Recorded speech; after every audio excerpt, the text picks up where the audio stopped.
وأحسن منك لم تر قط عيني، وأجمل منك لم تلد النساء. خلقت مبرأ من كل عيب، خلقت مبرأ من كل عيب، كأنك قد خلقت كما تشاء.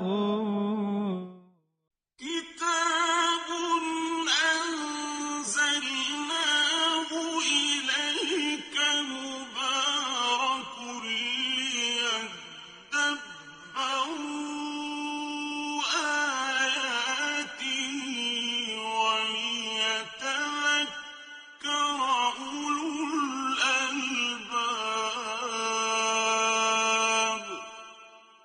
یہ کتاب برکت والی ہے جسے ہم نے آپ کی طرف نازل فرمایا ہے تاکہ دانش مند لوگ اس کی آیتوں میں غور و فکر کریں اور نصیحت حاصل کریں. اللہم صلی علی سیدنا محمد وعلی آل سیدنا محمد بعدد کل ذرۃ مئۃ الف الف مرۃ. سامعین و ناظرین کرام، السلام علیکم ورحمۃ اللہ وبرکاتہ. سامعین کرام، سورہ نمل آیت نمبر 64. آج کا موضوع، کیا ہمیں دوبارہ جی اٹھنے پر یقین نہیں ہے؟ اس کے ساتھ سامعین کرام آج کے سبق کا آغاز کرتے ہیں. سب سے پہلے گزشتہ سبق کا آموختہ ہوگا. أَمَّنْ جَعَلَ الْأَرْضَ قَرَارًا وَجَعَلَ خِلَالَهَا أَنْهَارًا وَجَعَلَ لَهَا رَوَاسِيَ وَجَعَلَ بَيْنَ الْبَحْرَيْنِ حَاجِزًا أَإِلَٰهٌ مَّعَ اللَّهِ بل اکثرهم لا يعلمون. بلکہ وہ کون ہے جس نے زمین کو قرار گاہ بنایا اور اس کے درمیان نہریں بنائیں اور اس کے لیے بھاری پہاڑ بنائے اور کھاری اور شیریں دو سمندروں کے درمیان آڑ بنائی؟ کیا اللہ کے ساتھ کوئی اور بھی معبود ہے؟ بلکہ ان کفار میں سے اکثر لوگ بے علم ہیں. أَمَّن يُجِيبُ الْمُضْطَرَّ إِذَا دَعَاهُ وَيَكْشِفُ السُّوءَ وَيَجْعَلُكُمْ خُلَفَاءَ الْأَرْضِ أَإِلَٰهٌ مَّعَ اللَّهِ قَلِيلًا مَّا تَذَكَّرُونَ. بلکہ وہ کون ہے جو بے قرار شخص کی دعا قبول فرماتا ہے جب وہ اسے پکارے اور تکلیف دور فرماتا ہے اور تمہیں زمین میں پہلے لوگوں کا وارث و جانشین بناتا ہے؟ کیا اللہ کے ساتھ کوئی اور بھی معبود ہے؟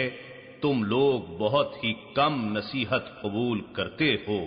أَمَّن يَهْدِيكُمْ فِي ظُلُمَاتِ الْبَرِّ وَالْبَحْرِ وَمَن يُرْسِلُ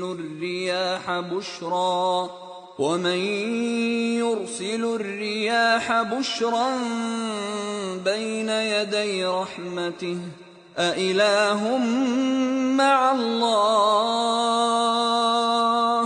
تَعَالَى اللَّهُ عَمَّا يُشْرِكُونَ. بلکہ وہ کون ہے جو تمہیں خشک و تر یعنی زمین اور سمندر کی تاریکیوں میں راستہ دکھاتا ہے اور جو ہواؤں کو اپنی باران رحمت سے پہلے خوشخبری بنا کر بھیجتا ہے؟ کیا اللہ کے ساتھ کوئی اور بھی معبود ہے؟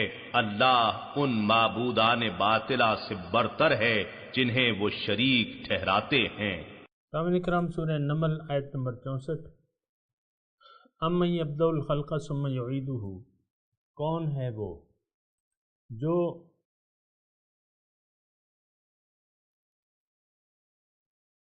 جس نے تمہیں پیدا کیا ہے.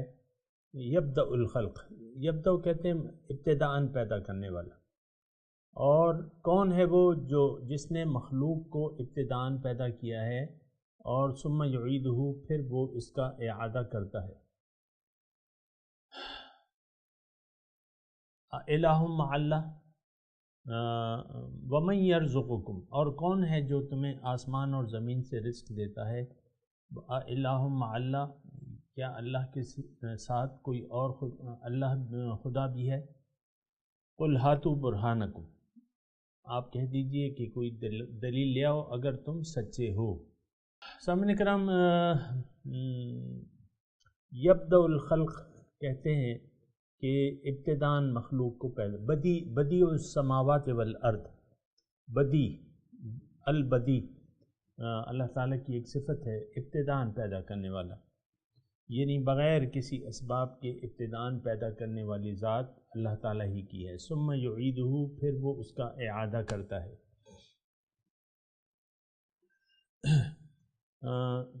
مشرکین کا، وہاں کے مشرکین کا یہی عقیدہ تھا کہ زندگی ان ہی الا حیاتنا الدنیا نموت و نحیا وما کننا بمبعوثین او کما قال، کہ وہ کہتے تھے کہ اگر دنیا ہے تو یہی ہے، اگر زندگی ہے تو یہی ہے.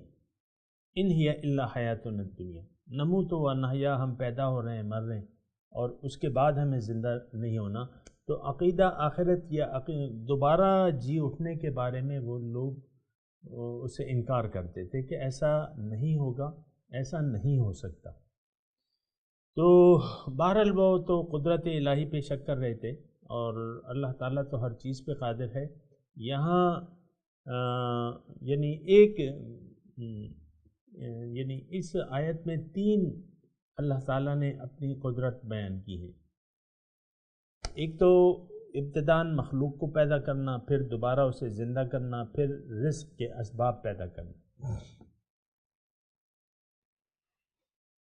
تو یہ چیز جو ہے یہ تو اللہ تعالیٰ ہی کی ہے، سب لوگ جانتے ہیں، کوئی بھی اس کا دعوے دار نہیں ہے. کوئی مشرک بھی اس کا دعوے دار نہیں ہے کہ بھئی ہمارے معبود نے یہ چیزیں پیدا کی. اصل میں بات تو وہی ہے جو آپ کو میں نے بتائی تھی، خواہشات نفس ہیں، اس کا اتباع ہم چھوڑنا نہیں چاہتے. ذاتی خواہشات کو ہم نے اپنا خدا بنا لیا ہے، پھر اس کے بعد اور معبود بھی گھڑ لیے ہیں اور ان سے توقعات لگا رکھی ہیں. یہ ایک ایسی لا علمی ہے یا ایک ایسی جہالت کہہ لیں کہ انسان سوچ سمجھ سے کام نہیں لے رہا، اور ایک ایسے راستے پر جس کا انجام تباہی اور بربادی کے علاوہ کچھ بھی نہیں ہے، اس پر یہ تیزی سے دوڑا چلے جا رہا ہے. نہ صرف وہ مشرکین مکہ بلکہ آج ہم بھی، ہمارے سامنے کرام کیا منزل ہے. یعنی یہ بات سوچنے کی ہے کہ ہم نے اپنی زندگی کی منزل کیا بنائی ہوئی.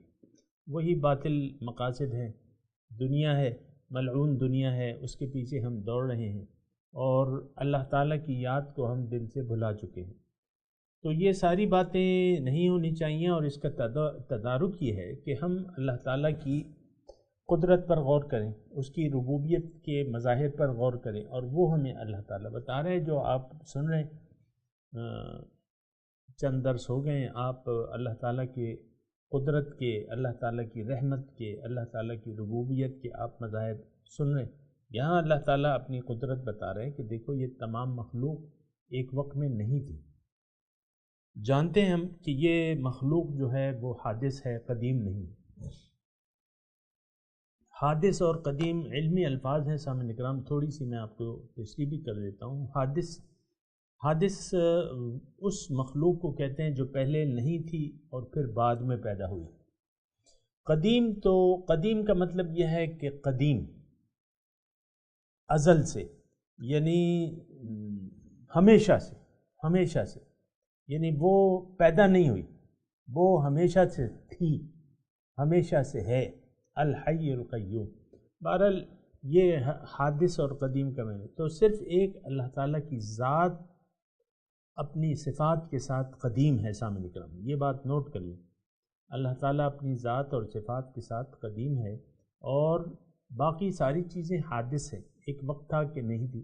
اب یہ اتنی تھوڑا سا آپ غور کریں دیکھیں غور کرنے سے راستے کھلیں گے۔ ایک وقت تھا کہ کچھ بھی نہیں تھا، یعنی کائنات نہیں تھی، کائنات کا کوئی وجود نہیں تھا۔ پھر جو کائنات وجود میں آئی ہے، آخر یہ کہاں سے آئی ہے؟ بنا کسی مٹیریل کے اللہ تعالیٰ نے اتنی کائنات پیدا کرنی ہے، یہ اللہ تعالیٰ کی قدرت کا ایک خاص مظہر ہے سامنے کی طرف۔ تو اس میں پہلا جو جملہ ہے ام من یبدأ الخلق، کس نے پیدا کی ہے مخلوق کو ابتداءً؟ ظاہر ہے کہ وہی ہے۔ ثم یعیدہ، پھر وہ اس کا اعادہ بھی کرتا ہے۔ یہ اعادہ یعنی مخلوق کو فنا ہونے کے بعد دوبارہ زندہ کرنا، اس کو اعادہ کہتے ہیں۔ جس طرح اللہ تعالیٰ کا وعدہ ہے کہ ہم یعنی انسان کو، اے انسان تم مرنے کے بعد تمہارا پھر میں اعادہ کروں گا، ثم یحییکم، تمہیں پھر دوبارہ میں زندہ کروں گا۔ یہ زندہ کرنا، اس کے بارے میں تو یہ تو ایک ایسا عمل ہے، قدرت کا ایک ایسا عمل ہے جو ہمارے سامنے جاری و ساری ہے سامنے کا۔ بعض مخلوق آپ دیکھ لیں وہ مردہ ہو جاتی ہے، سردیوں میں مردہ ہو جاتی ہے، یعنی میرا اشارہ ہے مچھر مکھی، تو وہ معدوم ہو جاتی ہیں، نہیں ہوتی۔ چھپکلی ہے، مچھر ہے، مکھی ہے، یہ ساری جو آپ کی جو ہیں یہ بر وغیرہ ہیں، کاٹنے والی چیزیں ہیں، بہت سی مخلوقات ہیں ایسی جو سیزن میں آتی ہیں۔ اور پھر جو ہے وہ اب پتنگے ہیں، اب وہ برسات کے موسم میں آتے ہیں، اب یہ کہاں سے آ جاتے ہیں؟ سردیوں کے موسم میں کہاں ہوتے ہیں؟ یہ تو خیر یعنی آپ پھر جب تلاش میں جائیں گے تو آپ کو دوبارہ زندگی کے یعنی اسباب عقلی طور پہ بھی مل جائیں گے ہماری انسانی زندگی کے، لیکن یہ چیزیں تو آپ کے سامنے ہیں، یہ چیزیں نہیں ہوتی۔ اب پتنگے ہیں خاص طور پہ دیکھیں، وہ برسات کے موسم میں آ جاتے ہیں اور پھر غائب ہو جاتے ہیں، مر جاتے ہیں، ظاہر ہے اس میں کیا ہے، لیکن پھر برسات کے موسم میں آ جاتے ہیں۔ تو اعادہ کرنا، اب جو آپ کی فصل ہے مثال کے طور پہ گندم کی آپ نے فصل لے لی، اور اس کے بعد جو ہے مثال کے طور پہ مئی جون میں آ جاتی ہے فصل، جو ہے اپریل سے شروع ہو جاتی ہے اس کی، ہر جگہ کے اپنے اپنے حساب کتابیں ہمارے ہاں۔ اب آپ یعنی 6 مہینے میں آ جاتی ہے۔ اب مثال کے طور پہ اس کی بوائی کا ایک موسم ہے، اب وہ آپ اگر اس کو دانے کو کسی اور موسم میں جو گندم کی بوائی کا نہ ہو، کسی اور موسم میں آپ اس کو ڈال دیں، آپ مجھے بتائیں کہ وہ پیدا ہوگی؟ نہیں پیدا ہوگی، اس کا تو خاص موسم ہے۔ اب یہ دیکھیں ہمارے موسمی سبزیاں ہیں مثال کے طور پہ، یا جو بھی ہے، تو وہ اس کا ایک موسم ہے، ہر چیز کا ایک موسم ہے، اور وہ اس موسم میں جو ہے وہ پھر پیدا ہوتی ہے۔ تو انسانی حیات کا دوبارہ ایک موسم آ جائے گا، اللہ تعالیٰ ان کو پیدا کر دے گا، اللہ تعالیٰ کے لیے تو خیر کوئی مشکل نہیں ہے۔ لیکن یہ ہے کہ ہمارا جو عقیدہ عملاً بنا ہوا ہے وہ یہی ہے کہ یہ نہیں ہو سکتا۔ ایک مشرک آیا اور حضور صلی اللہ علیہ وسلم کے سامنے، اس کے ہاتھ میں کوئی بوسیدہ ہڈی تھی، تو اس کو ہاتھ سے مسل کے حضور سے مخاطب ہو کے پوچھنے لگا، اے محمد صلی اللہ علیہ وسلم، آپ کیا کہتے ہیں ان ہڈیوں کو دوبارہ یعنی وہ اس کا برادہ گرانے لگا نا، اس کو دوبارہ زندگی؟ تو یہ ہماری کم علمی ہے سامنے کرام، اور ہماری سوچ و بچار عقل سے ہم کام نہیں لیتے، ورنہ اللہ تعالیٰ کے لیے تو کچھ بھی مشکل نہیں ہے۔ اللہ تو ثم یعیدہ، پھر دوبارہ زندہ کرے گا اللہ تعالیٰ، اس کا اعادہ کرے گا۔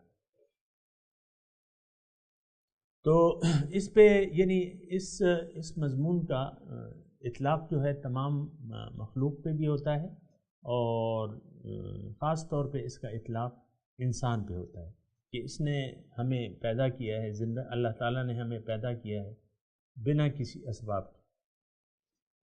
اب مثال کے طور پہ آپ دیکھیں، حضرت عیسیٰ علیہ السلام کے والد نہیں تھے، ایک سبب نہیں تھا، لیکن حضرت آدم علیہ السلام کے نہ ماں تھے نہ باپ تھے، اللہ تعالیٰ نے پیدا کر لیا، اللہ کے لیے کیا مشکل ہے۔ وَمَن يَرْزُقُكُم مِّنَ السَّمَاءِ وَالْأَرْضِ، اور تمہارے لیے یہ زندگی کے اسباب جو ہے کون اللہ تعالیٰ فرما رہا ہے کہ پیدا کرتا ہے. من یرزقکم من السماء والارض، کون تمہیں رزق دیتا ہے؟ یعنی آسمان اور زمین سے رزق کے اسباب کس نے پیدا کیے ہیں؟ آپ بتائیے. آسمان سے سورج بھی ہے، آسمان میں سورج بھی ہے، آسمان مطلب جو آپ کے اوپر ہے، پھر بارش بھی آتی ہے، اور زمین جو ہے وہ پھل اگاتی ہے، میوے اگاتی ہے، اجناس اگاتی ہے. یہ کون کر رہا ہے؟ الہ مع اللہ، کیا اللہ کے سوا، اللہ کے ساتھ کوئی اور خدا ہے؟ کسی کی یہ طاقت ہے؟ ظاہر ہے کہ ہمارے ہم تو اللہ تعالیٰ کی نعمتیں استعمال کر رہے ہیں. ابھی یعنی تھوڑی دیر پہلے ہم نے کھانا کھایا. 3 کھانے ہم کھاتے ہیں، ناشتہ، دوپہر، شام کا. تو یہ کھانا کہاں سے ملتا ہے؟ یعنی 3 وقت اللہ تعالیٰ کی. بعض لوگ تو کھاتے رہتے ہیں، منہ چلتا رہتا ہے، لیکن یہ ہے کہ 3 ٹائم تو تقریباً کھاتے ہیں لوگ. چلو 2 ٹائم کھا لیں، چلو 1 ٹائم کھاتے ہیں، لیکن وہ 1 ٹائم جو آپ کھانا کھا رہے ہیں وہ کون دے رہا ہے آپ کو؟ اس کے ذرائع کس نے پیدا کیے ہیں؟ یہ اس میں مطلب اس کے اندر سوچنے کی بات ہے. اب ظاہر ہے کہ جو جس رزق پہ وہ زندگی جس کا انحصار رزق پہ ہے، ظاہر ہے تو وہ کون دے رہا ہے تمہیں؟ رزق کے اسباب کس نے پیدا کیے ہیں؟ بارش کون برسا رہا ہے؟ سورج کو ایک خاص انداز سے ایک خاص گرمی کون فصلوں کو پہنچا رہا ہے؟ پھر زمین سے بیج کو کون پھاڑ رہا ہے؟ اس سے پودا کون نکال رہا ہے؟ اس سے درخت کون نکال رہا ہے؟ ظاہر ہے کہ اللہ تعالیٰ ہی ہے. قل ہاتوا برہانکم، اللہ تعالیٰ فرما رہے ہیں کہ تم لے آؤ کوئی دلیل، ان کنتم صادقین، اگر تم سچے ہو. کیا مطلب؟ دلیل کس چیز کی؟ دلیل کیا؟ دلیل یہ کہ اللہ تعالیٰ کے ساتھ کوئی اور بھی ہے، اللہ تعالیٰ کے ساتھ کوئی اور بھی ایسا طاقت والا ہستی ہے، یا ایسا فائدہ دینے والی، یا ایسی ربوبیت کرنے والی کوئی اور ہستی ہے. یعنی دیکھیں، معبود تو پھر کسی کوئی صفات کا مالک ہوگا. جب اللہ کے مقابلے میں اگر کسی ہستی کو آپ حیثیت دیتے ہیں، اس کے سامنے اگر آپ سر جھکاتے ہیں، تو آپ کو سوچنا چاہیے کہ میں جس کے سامنے سر جھکا رہا ہوں یا رہی ہوں، اس کی طاقت کیا ہے؟ وہ میرے لیے کیا کر رہی ہے؟ کچھ بھی نہیں. تو دلیل تو کوئی بھی نہیں ہے. ہاتھوں برہانکم، دلیا کوئی دلیل تو نہیں ہے. اس کا کیا مطلب ہوا کہ ہم یعنی جن باطل معبودوں کو کے سامنے سر جھکا رہے ہیں، اس کے لیے ہمارے پاس کوئی دلیل نہیں ہے. ہمارے پاس اس کے ان کی جو خصوصیات ہیں، ان کی یعنی ہمارے پاس کوئی دلیل نہیں ہے کہ انہوں نے کیا چیز پیدا کی ہے، ان ہستیوں نے جس کے سامنے ہم. تو یہ ساری باتیں ایسی بیکار ہیں. تو اللہ تعالیٰ فرما رہا ہے قل لا يعلم من في السماوات والارض الغیب الا اللہ. آپ کہہ دیجئے لا يعلم من في السماوات، نہیں جانتا کوئی بھی جو کچھ آسمانوں میں ہے یا زمین میں ہے پوشیدہ، الا اللہ، اللہ کے سوا. وما يشعرون ایان یبعثون، اور ان کو شعور نہیں ہے کہ دوبارہ کب زندہ کیے جائیں گے. سامعین اکرام، غیب کا علم، یعنی غیب کا علم ایک قسم سے آپ یہ لگا لیں کہ پوشیدہ باتیں کون جانتا ہے؟ اللہ کے سوا پوشیدہ باتیں جاننے والا کون ہے؟ جو پہلے آیت کا پہلا حصہ ہے. یعنی دیکھیں، انسان یعنی اللہ تعالیٰ خالق ہے، ہمارا مالک ہے، پھر ہماری تمام ضروریات سے آگاہ ہے. تمام ظاہری اور پوشیدہ باطنی ضروریات سے اللہ تعالیٰ آگاہ ہے. ہمارے اللہ کے علاوہ کون ہے ایسا جو ہماری ضروریات، ربوبیت جو ہے ہماری، وہ ہماری کر سکے؟ ہماری دیکھیں، اللہ تعالیٰ نے ہمارے لیے قانون بنایا ہے، اور وہ قانون کیا ہے؟ قرآن ہے، وہ قانون اسلام ہے، اس پہ عمل کا طریقہ ہمیں حضور صلی اللہ علیہ وسلم نے سکھایا ہے۔ اب یہ قانون جو اللہ تعالیٰ نے ہمارے لیے وضع کیا ہے تو یہ بہت آسان ہے اور یہ ہمارے عین طاقت کے مطابق ہے۔ اول تو یہ ایک بات میں یہاں کہوں گا کہ بہت سے لوگ اسلام کو قابل عمل نہیں سمجھتے، اس کی اپنی وجوہات ہیں، لیکن یہ ہے کہ مشکل جانتے ہیں۔ مشکل کوئی نہیں، سب سے زیادہ آسان طریقہ زندگی وہ جو ہے وہ اسلام کا ہے، وہ اسلام کا طرز حیات ہے، اللہ تعالیٰ کی رہنمائی ہے جو اس نے ہمارے لیے زندگی گزارنے کے لیے بتا دی ہے ہمیں، کیونکہ وہ ہمارے پوشیدہ اور ظاہر باتوں کو جانتا ہے، اللہ کے سوا کوئی بھی نہیں جانتا۔ وما یشعرون ایان یبعثون، اور کسی کو معلوم نہیں کہ کب دوبارہ زندہ کیا جائے گا، کسی کو نہیں معلوم۔ اب کیا مطلب اس کا یعنی دوبارہ زندگی کے بارے میں ہمیں معلوم نہیں ہے، لیکن دوبارہ زندگی حق ہے، ہمیں زندہ کیا جائے گا۔ اللہ تعالیٰ نے فرما دیا ہے تو یقیناً ہمیں زندہ کیا جائے گا۔ کب؟ اس کا علم اللہ تعالیٰ کو ہے۔ اللہ تعالیٰ فرما رہے ہیں بل ادارک علمہم فی الآخرہ، گم ہو گیا ہے ان کا علم آخرت کے بارے میں۔ بل ہم فی شک منہا، بلکہ یہ اس کے بارے میں شک میں مبتلا ہیں، ان کو یقین نہیں ہے۔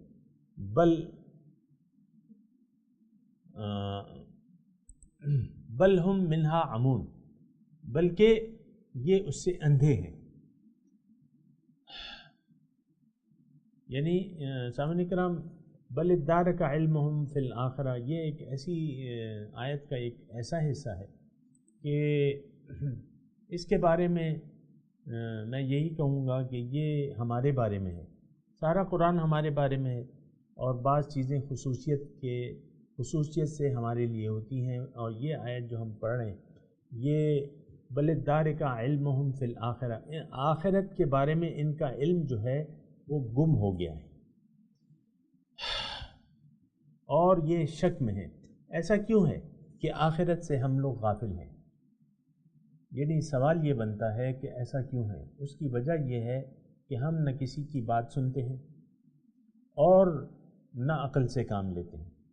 یہ دو وہ وجوہات ہیں جو اکثر میں آپ کو بتاتا رہتا ہوں کہ جہنم جانے کی یہ دو بڑی وجوہات بنیں گی سامنے کرام۔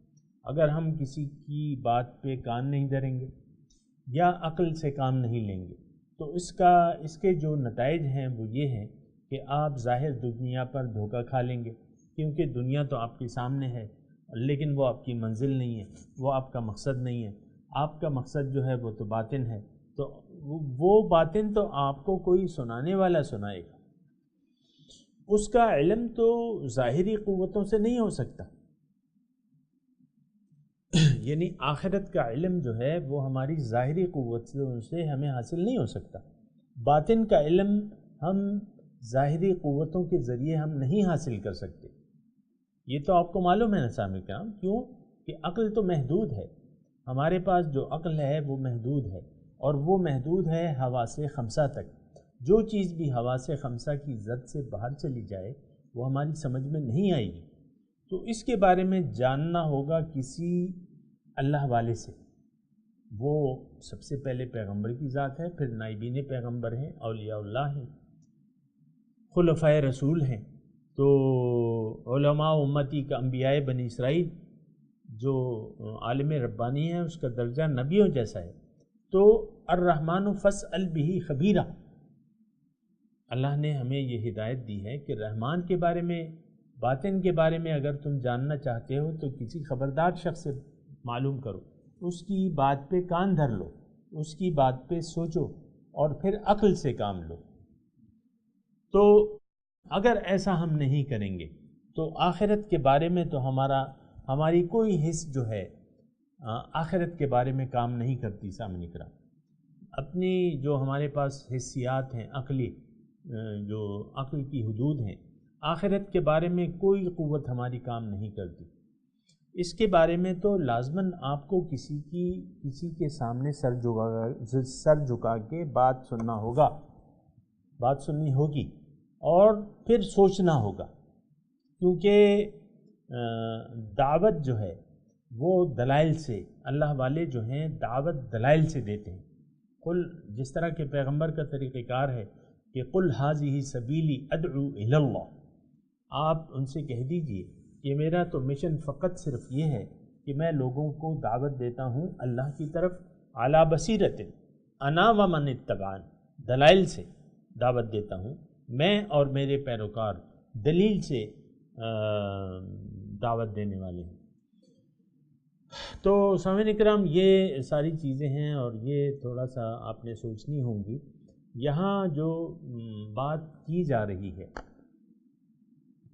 یہ تین چیزیں، تین وجوہات بیان کی جا رہی ہیں۔ بل ادارک علمہم فی الآخرہ، ان کا آخرت کے بارے میں علم گم ہو چکا ہے۔ بل ہم فی شک منہا، بلکہ یہ لوگ اس کے بارے میں شک میں ہیں اور اس کی طرف سے شک میں ہیں۔ ظاہر ہے کہ اگر ہم ظاہری عقل سے سوچیں گے تو بعض باتیں تو عقل کی سمجھ میں نہیں آئیں گی، بعض باتیں عقل کی حد سے باہر ہیں تو وہ پھر شک میں ہو جائیں گی۔ یقین، عقل تو یقین سے کام لیتی ہے، ایک چیز کو دیکھتی ہے تو پھر اس پہ یقین کر لیتی ہے۔ تو پھر تیسری جو چیز ہے بل ہم منہا عمون، بلکہ یہ اس سے اندھے ہیں، یعنی دیکھ نہیں پا رہے۔ ظاہر ہے کہ آخرت تو ہماری آنکھوں کے سامنے ہے نہیں، جب ہے نہیں تو عقل تو وہی چیز کو یقین کرتی ہے جو اس کے سامنے ہو، جو وہ دیکھ سکے۔ 5 حصے جو ہیں، حسیات جو ہیں، ہماری کام کوئی بھی نہیں کام کرتی۔ تو یہ وجہ ہے، لیکن اس کا علاج ہی ہے سامعین اکرام۔ یہ آخری الفاظ ہیں، پھر میں تلاوت کرتا ہوں کہ اس وجہ سے ہم جو ہے آخرت کے بارے میں شک میں مبتلا ہیں کہ ہم کسی کی بات کو نہیں سنتے۔ آج ہر شخص تقریباً دیکھیں وہ ایک علامہ بنا ہوا ہے اور اپنی عقل کو، اپنے آپ کو بڑا افلاطون کہتے ہیں۔ بہت سے لوگ ہیں، اگر یعنی آخرت کی بات ہو تو اپنے آپ کو ایسا افلاطون کہنا چھوڑ دیں، اپنے آپ کو کسی کی بات سنیں، کسی سے پوچھیں، سوال کریں، پوچھیں۔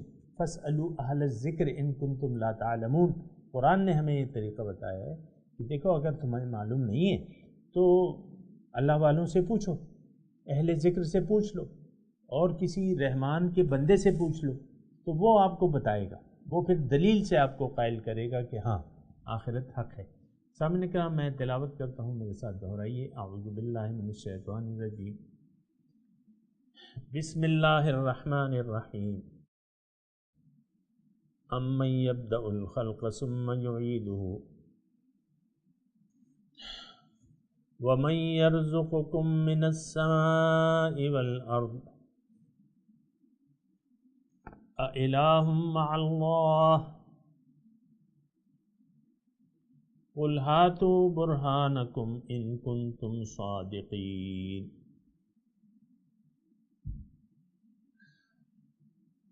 قل لا يعلم من في السماوات والأرض الغيب إلا الله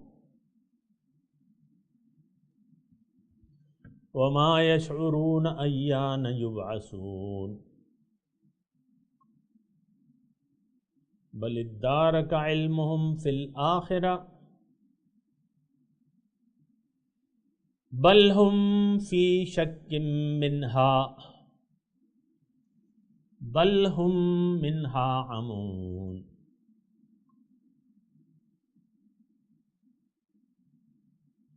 سامعین اکرام، اب ان آیات کا ترجمہ سنا دیں۔ امن یبدأ الخلق ثم یعیدہ،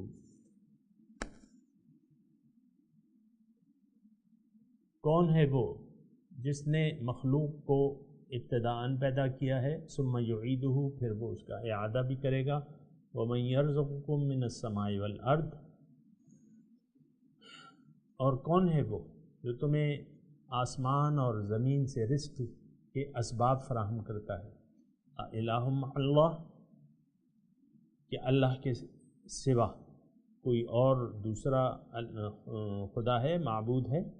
قل ہاتوا برہانکم، آپ کہہ دیجئے کہ اپنی دلیل لے آؤ، ان کنتم صادقین، اگر تم سچے ہو۔ قل لا يعلم من في السماوات والارض الغیب الا اللہ، آپ کہہ دیجئے کہ نہیں جانتا اللہ کے سوا آسمانوں اور زمینوں کے غیب کوئی نہیں جانتا، پوشیدہ باتیں۔ وما يشعرون ایان یبعثون، اور نہ ان کو یہ شعور ہے کہ کب ان کو دوبارہ اٹھایا جائے گا۔ بل ادارک علمہم فی الآخرہ، بلکہ ان کا آخرت کے بارے میں علم گم ہو گیا ہے۔ بل ہم فی شک منہا، بلکہ یہ اس کے بارے میں شک میں ہیں۔ بل ہم منہا عمون، بلکہ یہ اس سے اندھے ہو چکے ہیں۔ سامعین کرام، ہم ان آیات کی تلاوت اور ترجمہ سنتے ہیں۔ أَمَّن يَبْدَأُ الْخَلْقَ ثُمَّ يُعِيدُهُ وَمَن يَرْزُقُكُم مِّنَ السَّمَاءِ وَالْأَرْضِ أَإِلَٰهٌ مَّعَ اللَّهِ قُلْ هَاتُوا بُرْهَانَكُمْ إِن كُنتُمْ صَادِقِينَ. Or who originates the creation and then repeats it, and who gives you livelihood from the sky and the earth? Is there another God with God? Say, produce your evidence, if you are truthful. قُل لَّا يَعْلَمُ مَن فِي السَّمَاوَاتِ وَالْأَرْضِ الْغَيْبَ إِلَّا اللَّهُ وَمَا يَشْعُرُونَ أَيَّانَ يُبْعَثُونَ. Say, no one in the heavens or on earth knows the future except God, and they do not perceive when they will be resurrected. بَلِ ادَّارَكَ عِلْمُهُمْ فِي الْآخِرَةِ بَلْ هُمْ فِي شَكٍّ مِّنْهَا بَلْ هُمْ مِنْهَا عَمُونَ. In fact, their knowledge of the hereafter is confused. In fact, they are in doubt about it. In fact, they are blind to it. سامعین کرام، اس کے ساتھ ہی آج کے درس کا وقت اختتام کو پہنچا۔ اگلے درس میں انشاءاللہ ملاقات ہوگی۔ وآخر دعوانا ان الحمد للہ رب العالمین، والسلام علیکم ورحمۃ اللہ وبرکاتہ۔